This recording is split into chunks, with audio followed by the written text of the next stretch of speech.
Assalamualaikum warahmatullahi wabarakatuh. Saudara-saudaraku yang beriman dan dimuliakan Allah, senang sekali rasanya kita berjumpa lagi di channel ini, YouTube Info Islam. Allahumma sholli ala Sayyidina Muhammad wa ala ali Sayyidina Muhammad.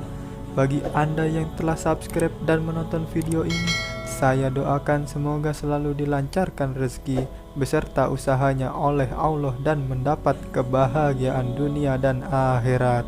Amin, amin, amin ya robbal alamin. Sahabatku yang dirahmati Allah, mungkin saat sholat kita pernah melihat gerakan-gerakan sholat yang tampak aneh dan unik. Misalnya adalah ada seorang ibu yang sholat sambil menggendong anaknya. Bahkan ada seorang bapak yang menjaga anaknya dengan mengikat seutas tali supaya anaknya tidak berjalan terlalu jauh dan lain sebagainya. Yang jadi pertanyaan adalah, apakah hal tersebut tetap sah sholatnya atau harus bagaimana jika sedang mengajak anak untuk sholat berjamaah? Yang perlu saudara ketahui terlebih dahulu dari gerakan sholat adalah ada gerakan yang diharuskan, ada gerakan yang dianjurkan atau ditoleransi, ada gerakan yang diperbolehkan, ada gerakan sholat yang sebaiknya dihindari atau makruh, dan ada juga gerakan yang sangat dilarang. Di video kali ini saya akan menjelaskan satu persatu mengenai gerakan-gerakan tersebut, sehingga kita semua menjadi faham dan bisa menghindari jika memang perlu dihindari dan dikerjakan jika memang harus dikerjakan. Yang pertama adalah gerakan yang diharuskan. Kalau untuk gerakan sholat yang diharuskan, mungkin saudaraku semua sudah paham, yakni gerakan yang harus memenuhi syarat dan rukun dalam sholat itu sendiri. Yang kedua, gerakan yang dianjurkan. Maksudnya adalah gerakan yang mendapat predikat sunnah atau baik apabila gerakan tersebut dikerjakan. Di antaranya adalah meluruskan syaf dalam sholat, merapikan syaf, dan mengisi kelonggaran dalam syaf. Mungkin hal ini saudaraku juga sudah cukup paham.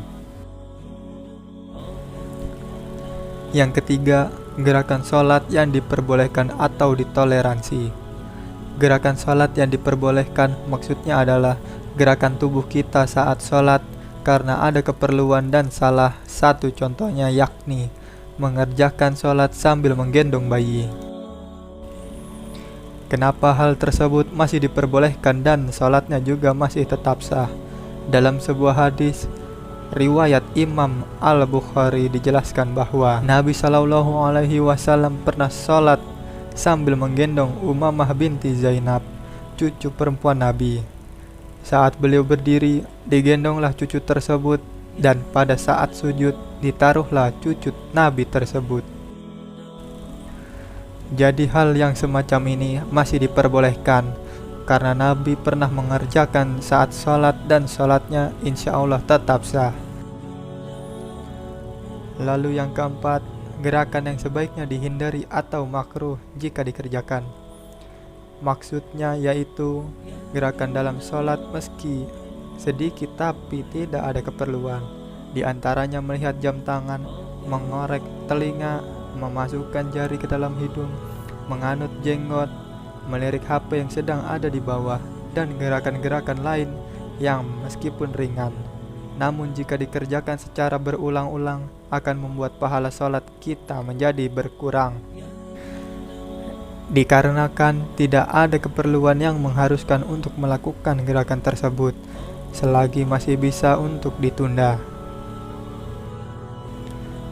Kemudian yang kelima, gerakan yang dilarang. Maksudnya gerakan yang dilakukan secara terus-menerus tanpa ada keperluan. Mungkin gerakan ini sering kita lakukan, akan tetapi kita tidak sadar bahwa kita telah melakukan gerakan yang dilarang dalam sholat. Contohnya adalah gerakan untuk membetulkan posisi kopiah bagi laki-laki, membetulkan mukena bagian kepala berulang-ulang bagi perempuan, lalu gerakan menata surban tanpa ada keperluan, menggaruk-garuk kepala berulang-ulang, dan gerakan-gerakan lain yang dilakukan dengan jumlah yang banyak. Alangan mazhab Syafi'iyah mendefinisikan gerakan banyak yang berulang-ulang adalah gerakan yang dilakukan saat sholat lebih dari 3 kali gerakan besar. Misalnya adalah saat kulit kita terasa gatal, lalu kita menggaruk bagian yang gatal tersebut dengan 1 jari meskipun berkali-kali. Namun hal ini masih dianggap gerakan kecil. Akan tetapi jika kita menggaruk dengan kelima jari, maka dianggap sudah mengerjakan gerakan besar dan sholat kita menjadi tidak sah atau batal. Oleh karena itu, tumakninah dan ketenangan saat beribadah termasuk rukun dalam sholat. Jika ditinggalkan, maka sholat kita menjadi kurang sempurna, bahkan bisa membatalkan sholat. Khusyuk dalam sholat, karena sholat merupakan jalan komunikasi kita kepada Sang Pencipta, Allah Subhanahu wa Ta'ala. Semoga kesalahan yang mungkin pernah kita kerjakan dalam sholat bisa diampuni oleh Allah Subhanahu wa Ta'ala. Amin ya Rabbal Alamin. Semoga di video kali ini bisa bermanfaat dan menjadikan kita semua semakin bersyukur atas karunia dan limpahan nikmat dari Allah Subhanahu wa Ta'ala.